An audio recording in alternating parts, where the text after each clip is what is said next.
Welcome to the Banker Lamp. Please enjoy the video. You begin by making the file relationship stable.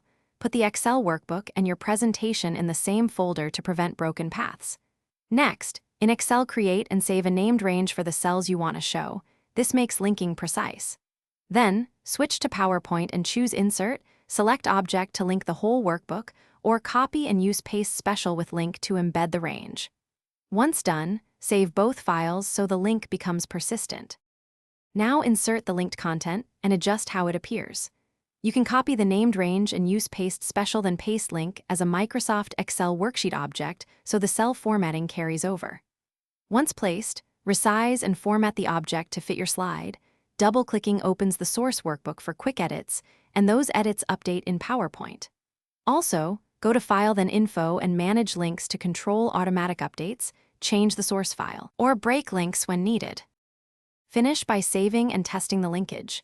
Edit the Excel named range, return to PowerPoint, and use Update Link or reopen the presentation to confirm changes appear.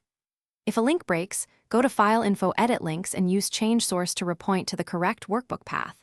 This fixes most path errors. Once done, decide if you need portability. Embedding copies data into the presentation, while keeping both files together preserves live updates. One quick troubleshooting tip: check file paths and network drive access first. Thanks for watching. If this was helpful, leave a like and consider subscribing. See you next time.